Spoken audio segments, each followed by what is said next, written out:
प्यारे विद्यार्थियों नमस्कार। स्वागत है आप सभी का आपके अपने YouTube चैनल आरपी स्टडी में। तो जो भी विद्यार्थी राजस्थान चतुर्थ श्रेणी कर्मचारी की तैयारी कर रहा है दोस्तों, राजस्थान चतुर्थ श्रेणी कर्मचारी की तैयारी करने वाले सभी साथियों के लिए ये क्लास बड़ी इंपॉर्टेंट है। क्लास को आपको ध्यान से कंप्लीट पूरा देखना है और लास्ट में कमेंट करना है कि इस क्लास को देखने के बाद में कितने सवाल आपके सही होते हैं, कैसे दोस्तों आपकी तैयारी है। आज हम दोस्तों राजस्थान चतुर्थ श्रेणी के लिए राजस्थान जीके के टॉप मोस्ट इंपॉर्टेंट क्वेश्चन देखेंगे कि आपका एग्जाम में राजस्थान जीके से किस टाइप से क्वेश्चन आएंगे और कौन कौन से प्रश्न आपके इंपॉर्टेंट है। तो इस क्लास में आप सभी का बहुत बहुत स्वागत है। इस क्लास को आप पूरा देखिए और लास्ट में कमेंट करो कि इस क्लास में से कितने प्रश्न आपके सही होते हैं, इस क्लास में से कितने प्रश्न हैं जो आपको आ रहे हैं दोस्तों। ठीक है, सभी को नमस्कार, सभी को राम राम। तो चलिए विद्यार्थियों क्लास का शुभारंभ करते हैं। क्लास का पहला ही प्रश्न आपके सामने पूछा है, शीतला माता का मुख्य मंदिर कहां पर है। कमेंट करेंगे दोस्तों, शीतला माता का मंदिर कहां पर है आपके, आमेर, चाकसू, सांगानेर या विराटनगर। तो दोस्तों शीतला माता का मंदिर बना हुआ है वो है चाकसू जयपुर में। कहाँ बना हुआ है दोस्तों, चाकसू जयपुर में। यहाँ पर शीतलाष्टमी को क्या भरता है, मेला भरता है। ठीक है दोस्तों, ये मंदिर दोस्तों है वो सील की डोंगरी नामक पहाड़ी है, इस पे बना हुआ है और इसका निर्माण दोस्तों करवाया था सवाई माधो सिंह ने। ठीक है, तो जो भी ऑप्शन बी कमेंट कर रहा है बहुत बढ़िया। अगला सवाल आपके सामने, लोक देवता गोगा जी की जन्म स्थली है, मतलब लोक देवता गोगा जी है ना, इनका जन्म कहाँ पर हुआ था दोस्तों, गोगामेड़ी में, ददरेवा, रामदेवरा, खरनाल। तो गोगा जी का जन्म हुआ था दोस्तों ददरेवा चूरू में। ठीक है ना, गोगा जी का जन्म कहाँ हुआ था, ददरेवा चूरू में। जो भी ऑप्शन बी कमेंट कर रहा है बी ऑप्शन आपका सही है। अगर आपसे पूछे गोगा जी की समाधि कहाँ पर है, तो गोगा जी की समाधि है वो गोगामेड़ी हनुमानगढ़ में है, बट इनका जन्म कहाँ हुआ था, ददरेवा चूरू में।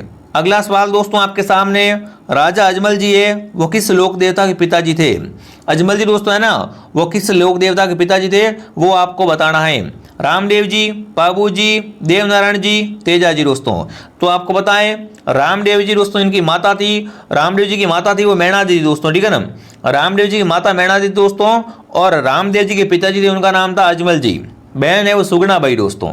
ठीक है, तो यहाँ पर कौन सा उत्तर आपका राइट रहेगा कि अजमल जी है वो क्या है दोस्तों, लोक देवता रामदेव जी के पिताजी का नाम था। रामदेव जी के पिताजी कौन थे, अजमल जी। ठीक है, अगला प्रश्न दोस्तों, वागड़ की मीरा किसे कहा जाता है, गवरीबाई, पन्नादाई, रानाबाई, कर्मावती।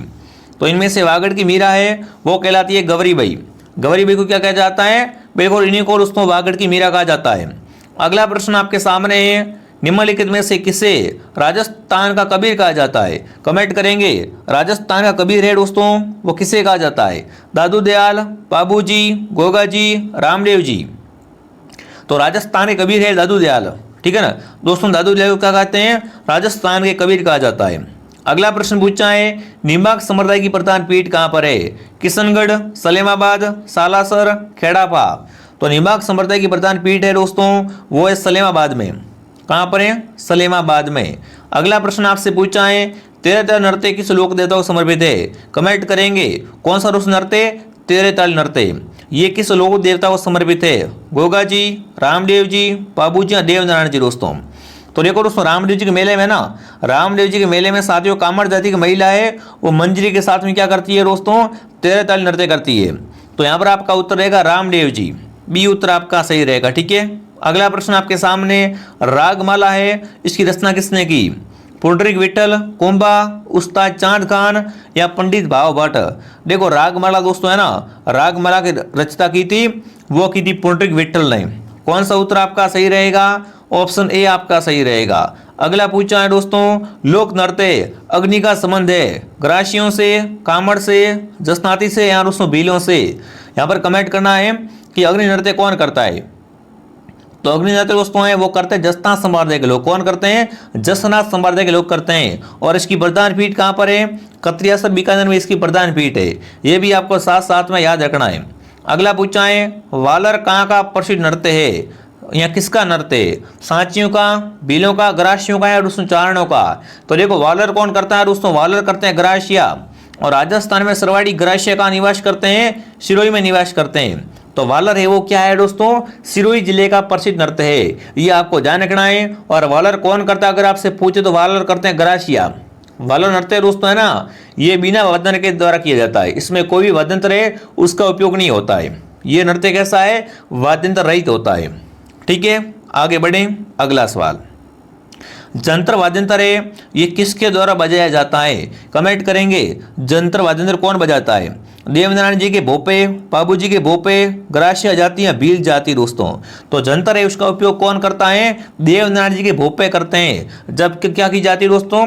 देवनारायण जी की फड़ को बांधते हैं दोस्तों, उसमें क्या करते हैं? जंतर वाद्यंत्र का उपयोग करते हैं। तो जो भी ऑप्शन ए कमेंट कर रहा है ये सही है दोस्तों। अगर आपको ये क्लास पसंद आ रही तो क्लास को लाइक एंड सब्सक्राइब करें ताकि ऐसी क्लासें हैं वो और भी आपको मिलती रहेगी दोस्तों।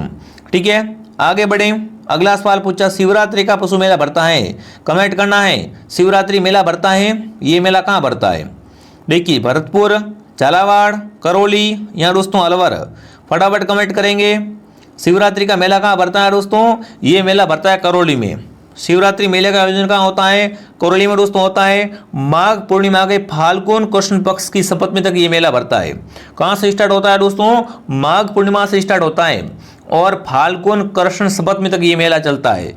तो सी ऑप्शन आपका सही रहेगा दोस्तों। दोस्तों आगे बढ़ने से पहले जो भी विद्यार्थी राजस्थान चतुर्थ श्रेणी की तैयारी कर रहा है दोस्तों, तो चतुर्थ श्रेणी का कंप्लीट कोर्स आपको हमारे पास मिल जाएगा। ठीक है ना, फोर्थ ग्रेड एकदम न्यू कोर्स है वो हमने लॉन्च कर दिया है। उसमें आपको कंप्लीट कोर्स एकदम 0 लेवल से पढ़ाया जाएगा। सारे विषय इसमें पढ़ाए जाएंगे दोस्तों आपको, ताकि आपका अच्छे से क्या हो जाए, पूरा कोर्स कवर हो जाए बहुत कम समय में। ठीक है, तो complete course RP study app पे मिलेगा आपको, सारे विषय वगैरह सब कुछ मिल जाएगा। ऐप का नाम है आरपी स्टडी, डाउनलोड करो और यहाँ से 499 में कोर्स को ज्वाइन कर लो। ठीक है, अगर आपके पास फोन पे नहीं है, फोन पे किसी और से करवाना है, तो नीचे देखो हेल्पलाइन नंबर है, इस पे कांटेक्ट करो और यहाँ से दोस्तों आप दूसरा फोन पे नंबर लेके उस पर सीधा पेमेंट कर दो। ठीक है, जो भी कोर्स लेना चाहता है ऐप को डाउनलोड करके वहाँ से ज्वाइन कर ले। आगे बढ़ते हैं, अगला प्रश्न दोस्तों, अगला पूछा है तेजा जी का मेला कहाँ भरता है? मेड़ता सिटी नागौर, परबसर नागौर, देशनोक बीकानेर या गोगमेड़ी गंगानगर। देखो तेजा जी का जो मेला भरता है वो कब भरता है दोस्तों? अगर आपसे पूछे कब भरता है तो फटाफट कमेंट करेंगे। ये भरता है दोस्तों श्रावण पूर्णिमा से भादव मास की अमावस तक मेला भरता है। कहाँ भरता है? परबसर नागौर में। तो जो भी परबसर कमेंट कर रहा है, परबसर उत्तर आपका राइट है यहाँ पर। ठीक है ना, जो भी यहाँ पर बी कमेंट कर रहा है बहुत बढ़िया। यहाँ पर दोस्तों नागौरी बहनों की बिक्री है वो बहुत होती है। अगला प्रश्न आपके सामने क्या पूछा है? सर्वाधिक पशु मेले कहाँ भी भरे जाते हैं? मतलब अगर आपसे पूछे राजस्थान में सर्वाधिक पशु मेले कहाँ भरते हैं तो आपको कमेंट करना है नागौर, पुष्कर, करौली या अलवर। तो राजस्थान में सर्वाधिक पशु मेले भरते हैं दोस्तों, वो भरे जाते हैं नागौर जिले में। कहाँ भरते हैं दोस्तों? नागौर में। जो भी नागौर कमेंट कर रहा है नागौर राइट है। अगला सवाल आपके सामने, राज्य स्तरीय पशु मेले की राजस्थान में संख्या कितनी है? मतलब राजस्थान में दोस्तों है ना, कितने राज्य स्तरीय पशु मेले भरते हैं? तो अब तक दोस्तों अगर देखा जाए तो राजस्थान में टोटल 10 क्या भरते हैं दोस्तों? राज्य स्तरीय पशु मेले भरते हैं। ठीक है, अगला सवाल, राजस्थान के किस जिले में पत्थरमार होली मनाई जाती है? फटाफट कमेंट करेंगे पत्थरमार होली के लिए कौन सा जिला प्रसिद्ध दोस्तों है? भीलवाड़ा, ब्यावर, सवाई माधोपुर या बाड़मेर। तो राजस्थान का जिला है बाड़मेर दोस्तों, जहाँ की पत्थरमार होली है वो बहुत विख्यात है। ठीक है, अगला प्रश्न दोस्तों, राजस्थान में गुड़ला त्यौहार कब मनाया जाता है? श्रावण शुक्ल अष्टमी को, श्रावण कृष्ण अष्टमी, चैत्र कृष्ण अष्टमी या भाद्रपद शुक्ल अष्टमी दोस्तों। कमेंट करेंगे। राजस्थान में गुड़ला त्यौहार मनाते हैं वो मनाते हैं चैत्र कृष्ण अष्टमी को। कब मनाते हैं दोस्तों?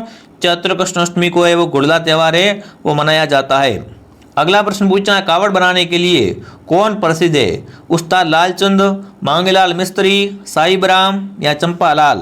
तो राजस्थान में साथियों कावड़ बनाने के लिए कौन? बिल्कुल मांगेलाल मिस्त्री प्रसिद्ध है। जो भी मांगेलाल मिस्त्री कमेंट कर रहा है बिल्कुल आपका उत्तर राइट है। अगला प्रश्न पूछा है दोस्तों, ऊंट की खाल पर स्वर्णिम नक्काशी का कार्य होता है उसे किस नाम से जाना जाता है? देखो अगर आपसे पूछा एग्जाम में कि ऊंट की खाल पे चित्र बनाना या क्या करना, ऊंट की खाल पे नक्काशी का कार्य करना, तो उसे क्या कहते हैं दोस्तों? तो उससे कहा जाता है उस्ता कला। और ये उस्ता कला कहाँ की है? उस्ता कला बीकानेर की दोस्तों, बीकानेर की बहुत प्रसिद्ध है। ठीक है, अगला प्रश्न दोस्तों, नमदे का उत्पादन कहाँ से होता है? टोंक, बूंदी, जयपुर, अजमेर। तो नमदे और दरी वगैरह बनाने के लिए दोस्तों कौन सा जिला? नमदे टोंक के दोस्तों हैं। अगर आपसे पूछे दरी गलीचे तो ये बीच का विकल्प दोस्तों। ठीक है ना, ये इसमें क्या होता है दोस्तों? नमदे बनाने के लिए भेड़ की कच्ची ऊन का काम लिया जाता है। ठीक है, ये आपको ध्यान रखना है। और दोसा है वो क्या है दोस्तों? यहाँ पर अपना दरियों बनाने के लिए प्रसिद्ध दोस्तों। तो यहाँ पर पूछा नमदे बनाने के लिए, तो नमदे टोंक के, कहाँ के? नमदे टोंक के दोस्तों फेमस है। अगला पूछा है, जोधपुर का प्रसिद्ध बादला क्या है? लकड़ी का मंदिर नहीं है, दस्ते से बनी पानी की बोतल, जरी की साड़ी, टेराकोटा की मूर्तियाँ। तो बिल्कुल बादला क्या है दोस्तों, एक जस्ते से बनी पानी की बोतल है। और बादला कहाँ का है, बिल्कुल बादला जोधपुर का विख्यात है। ठीक है दोस्तों, आई बात समझ में सभी को, वेरी गुड। चलिए आगे बढ़ते हैं, अगला प्रश्न। अगला पूछा आपसे, अल्लाह जलेबी की पहचान किस क्षेत्र में रही है। अल्लाह जलेबी को क्या कहते हैं दोस्तों, राजस्थान में राजस्थान की मुरु कोकिला कहते हैं भाई। राजस्थान की मुरु कोकिला किसे कहा जाता है दोस्तों, तो वो है अपने अल्लाह जलेबी। और अल्लाह जलेबी का समन किस क्षेत्र में है दोस्तों है, तो गायन क्षेत्र में। बिल्कुल ये क्या है दोस्तों, एक मांड गायिका है। तो यहाँ पर क्या आएगा, मांड गायन, उत्तर आपका राइट रहेगा। अगला पूछा है दोस्तों, जयपुर घराने का प्रसिद्ध नृत्य कौन सा है। कमेंट करना आपको यहाँ पर, जयपुर घराने का प्रसिद्ध नृत्य है वो कौन सा हो जाएगा, कथकली, ओडिसी, भरतनाट्यम या कथक। तो जयपुर घराने का जो आपका विख्यात दोस्तों प्रसिद्ध नृत्य है वो है कथक। ठीक है ना। और कथक के प्रवर्तक कौन थे दोस्तों, भानोजी थे। ये भी आपको ध्यान रखना है। कथक का आदि घराना है वो जयपुर है। ठीक है। राजस्थान का एकमात्र शास्त्रीय नृत्य कौन सा है, तो वो कथक है। चलिए आगे बढ़ते, अगला बताओ। चलो, राजस्थान संगीत नाटक अकादमी कहाँ पर है, जयपुर, बीकानेर, अजमेर, जोधपुर। बताओ भाई, राजस्थान संगीत नाटक अकादमी कहाँ पर दोस्तों है, तो राजस्थान संगीत नाटक अकादमी है वो जोधपुर में है दोस्तों। कहाँ पर है, जोधपुर में। इसकी स्थापना 6 जुलाई 1957 को हुई थी। तो उत्तर आएगा जोधपुर। अगला प्रश्न पूछा है दोस्तों आपसे, 1908 में स्थापित राजपूताना म्यूजियम कहाँ पर है। 1908 में क्या हुआ था दोस्तों, राजपूताना म्यूजियम की स्थापना हुई थी। और ये म्यूजियम कहाँ पर है दोस्तों, जयपुर, उदयपुर, अजमेर, चित्तौड़गढ़। तो राजपूताना म्यूजियम दोस्तों है वो है मैगजीन दुर्ग अजमेर में। कहाँ पर है, मैगजीन दुर्ग अजमेर में। अगला पूछा दोस्तों, उदयपुर में डाकन प्रताप प्रतिबंध कब लगा। बताओ भाई, फटाफट कमेंट करेंगे। उदयपुर में डाकन प्रताप प्रतिबंध लगा था वो कब लगा था, 1950, 1853, 1855, 1858। तो उदयपुर में डाकन प्रताप पर रोक लगी दोस्तों, वो कब लगी थी, और उसमें लगी थी 1853 में। क्या रहेगा आंसर, 1853 रहेगा। राजस्थान में ताराबाद की ओढ़नी है वो कौन ओढ़ती है। ताराबाद की ओढ़नी है ना वो किन महिलाओं में लोकप्रिय है, आदिवासी महिलाएं, गुजर महिलाएं, दलित महिलाएं, जाट महिलाएं। तो ताराबाद की ओढ़नी दोस्तों है वो कौन ओढ़ती है, आदिवासी महिलाएं ओढ़ती है। जो भी ऑप्शन ए कर रहा है ए सही है। अगला पूछा है, मुर की आभूषण है वो शरीर के किस भाग पर पहना जाता है। कमेंट करेंगे, मुर की आभूषण है वो शरीर के किस भाग पर पहना जाता है दोस्तों। तो मुर की वो क्या होता है दोस्तों, पुरुषों के कान का आभूषण होता है। अगला प्रश्न आपसे पूछा, नेवरी है वो शरीर के किस भाग का आभूषण है दोस्तों, हाथ में, गले में, पैर में या कमर में। तो नेवरी आभूषण होता है क्या होता है दोस्तों, पैरों का आभूषण, नेवरी, रमजोल वगैरह। ये क्या है, पैर के आभूषण है। कथोड़ी जनजाति मुख्य रूप से किस जिले में पाई जाती है। कमेंट करेंगे, कथोड़ी जनजाति है दोस्तों वो मुख्य रूप से कहाँ पर पाई जाती है। देखो कथोड़ी क्या करती है दोस्तों, ये दोस्तों खेर के वृक्ष से कत्था निकालने का कार्य करते हैं। क्या करते हैं, खेर के वृक्ष से कत्था निकालने का कार्य करते हैं। और ये मुख्य रूप से कहाँ पाए जाते हैं, उदयपुर में। उदयपुर आपका राइट है यहाँ पर। अगला, आम में से कौन सी बोली राजस्थान में नहीं बोली जाए। देखो राजस्थानी भाषा में प्रश्न पूछा है कि इनमें से कौन सी बोली है वो राजस्थान में नहीं बोली जाती है। मेवाती बोलते हैं, अवधी नहीं बोलते, हाड़ौती और वागड़ी बोलते हैं। तो यहाँ पर अवधी है वो राजस्थान की बोली नहीं है। ठीक है। मारवाड़ा प्रागनारी विगत के लेखक कौन है। कमेंट करेंगे, मारवाड़ा प्रागनारी विगत है इसके लेखक दयालदास, चिवदास, मुणोत नैन सिंह, परमनाथ। तो मारवाड़ा विगन जो लोक रचना है इसके लेखक है वो कौन है, मुणोत नैन सिंह है। यहाँ पर आपका उत्तर रहेगा मुणोत नैन सिंह। अगला पूछा है, वंश भास्कर किस भाषा में लिखा गया। वंश भास्कर है किसकी दोस्तों, ये सूर्यमल मिशन की दोस्तों। और ये किस भाषा में लिखी गई है, तो इसकी भाषा है डिंगल। ठीक है ना। वंश भास्कर की भाषा कौन सी है, डिंगल भाषा में लिखी गई है। अगला पूछा है, इनमें से कौन सी कृति कन्हैयालाल सेठिया की है। बताओ भाई, कन्हैयालाल सेठिया की कृति है धरती धोरारी, रामू चंदाना, गोगा जीरा दुआ, गंगा लहरी। तो धरती धोरारी है ना, इसकी रचयिता कौन है, कन्हैयालाल सेठिया दोस्तों आगे बढ़ने से पहले जिसने भी कोर्स ज्वाइन किया है, कंप्लीट कोर्स दोस्तों आपको चतुर्थ श्रेणी का हमारे ऐप के अंदर मिल जाएगा। राजस्थान में चतुर्थ श्रेणी का सबसे बेस्ट कोर्स है, गणित वगैरह सब कुछ आपको है ना बिल्कुल अच्छे से पढ़ा रखा है। तो फटाफट आप इस कोर्स को ज्वाइन करो और बढ़िया शानदार तैयारी करो। ठीक है। बाकी और भी क्लासें हैं वो हमारे यूट्यूब चैनल पर आती रहेगी। अगला पूछा है, खुमान रासों का रचनाकार कौन था। अगर बात करें खुमान रासों की दोस्तों, तो इसका रचनाकार था दलपत। कौन था दोस्तों, दलपत ऑप्शन आपका सही है। अगला प्रश्न पूछा है, पोपा बाई रिपोर्ट पुस्तक किसने लिखी। पुस्तक का नाम है पोपा बाई रिपोर्ट। जयनारायण व्यास, दानमल, मानमल, माणिकलाल वर्मा। तो यहाँ पर आएगा पोपामेरी पोड़ है वो जयनारायण व्यास की पुस्तक, किसकी है दोस्तों? जयनारायण व्यास की पुस्तक है। अगला प्रश्न आपसे पूछा खसरा संबंधित है दोस्तों। खसरा क्या होता है? सार्वजनिक भवन होता है, भूमि का छत्र होता है, धार्मिक कर, राजकीय कर दोस्तों। तो खसरा क्या होता है दोस्तों? भूमि का छत्र होता है। खसरा क्या है दोस्तों? भारत में कृषि का संबंधित दस्तावेज होता है दोस्तों। जो भी ऑप्शन बी कमेंट कर रहा है बी सही है। अगला है मत्स्य जनपद का सर्वप्रथम उल्लेख मिलता है, कमेंट करना है। मत्स्य का सबसे पहले उल्लेख कहाँ मिलता है दोस्तों? तो मत्स्य का सर्वप्रथम उल्लेख मिलता है वो अपन मिलता है ऋग्वेद में। किस वेद में मिलता है दोस्तों? ऋग्वेद में। 4 वेद होते हैं दोस्तों, ऋग्वेद, यजुर्वेद, सामवेद, अर्थवेद। इनमें से मत्स्य का उल्लेख है ऋग्वेद में। अगला पूछा है प्राचीन भारत में विराटनगर किस जनपद की राजधानी थी? विराटनगर दोस्तों है ये पहले क्या था दोस्तों? मत्स्य जनपद की राजधानी थी। जो भी ऑप्शन ए कमेंट कर रहा है ए सही है। अगला पूछा है आड़ सभ्यता को किस अन्य नाम से जाना जाता है? आड़ को और क्या कहते हैं दोस्तों? आगाठपुर, अगजपुर, आगाठपुर या आदमपुर दोस्तों। तो आड़ को क्या कहते हैं दोस्तों? आड़ को आगाठपुर भी कहा जाता है। ठीक है। अगला सवाल राजपूतों को होड़ों के संतान बताया है। राजपूतों को होड़ों के संतान किसने बताया है दोस्तों? तो राजपूतों को होड़ों के संतान बताया है वी सिमत ने। जो भी ऑप्शन बी कमेंट कर रहा है बी सही है। अगला पूछा है परतियार वंश का अंतिम शासक कौन था? यशपाल, राज्यपाल, महेंद्रपाल, महिपाल। तो परतियार वंश का अंतिम शासक था दोस्तों यशपाल। कौन था? यशपाल, बिल्कुल। त्रिलोचन पाल के बाद यशपाल है वो शासक बना था दोस्तों। अगला है कुंभलगढ़ में हत्या हुई थी दोस्तों, है ना? बिल्कुल, ये तो मैंने उत्तर ही बता दिया भाई।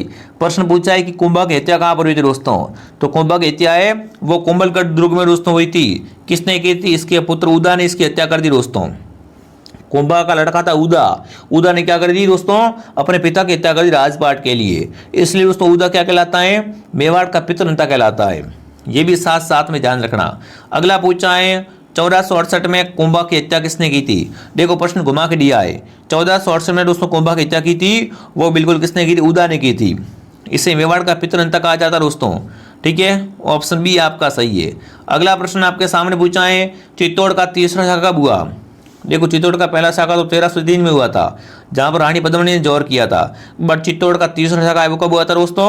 वो हुआ था 25 फरवरी 1568 में। ऑप्शन ए आपका सही है। अगला पूछा है किस वर्ष हल्दीघाटी युद्ध हुआ था दोस्तों? बच्चे को बताया दोस्तों हल्दीघाटी युद्ध के बारे में। कब हुआ था दोस्तों? तो 18 जून 1576 में क्या हुआ था दोस्तों? हल्दीघाटी युद्ध हुआ था। कहीं कहीं पे 21 जून भी मिलता है। ठीक है, तो यहाँ पर जो भी ऑप्शन बी कमेंट कर रहा है बी सही है। अगला पूछा है चावंड किसकी राजधानी रही? कुंभा, उदय सिंह, महाराणा प्रताप, राणा सांगा। तो देखो महाराणा प्रताप की अंतिम राजधानी है ना वो थी दोस्तों चावंड। तो यहाँ पर क्या रहेगा? सी ऑप्शन आपका सही रहेगा। अगला प्रश्न आपसे पूछा दोस्तों राठौड़ राजवंश के प्रथम शासक कौन थे? राठौड़ राजवंश के प्रथम शासक थे वो कौन थे दोस्तों? वो थे रावचुंडा। ऑप्शन सी आपका सही है। अगला पूछा मारवाड़ का भूला बिसरा नायक किसे कहा जाता है? कमेंट करना है दोस्तों। यहाँ पर मारवाड़ का भूला बिसरा राजा किसे कहा जाता है? तो वो है रावचंद्र सेन। इसे मारवाड़ का प्रताप भी कहा जाता है। ठीक है साथियों, तो ये 50 इंपोर्टेंट क्वेश्चन थे राजस्थान जीके से। फटाफट कमेंट करेंगे ये क्लास दोस्तों आपको कैसे लगी। अगर आपको ये क्लास पसंद आई है तो क्लास को लाइक एंड सब्सक्राइब करें। ऐसी क्लास और भी है वो आपको हमारे यूट्यूब चैनल पे मिलती रहेगी। बाकी जिसने भी कोर्स ज्वाइन किया वो कोर्स ज्वाइन कर लो, उसमें आपको सारे विषय वो मिल जाएंगे। ऑल सब्जेक्ट का कोर्स साथ में पीडीएफ वगैरह सब कुछ मिल जाएंगे। ठीक है, तो मैं आपको मिलता हूँ नेक्स्ट क्लास में दोस्तों। जय हिंद, जय भारत।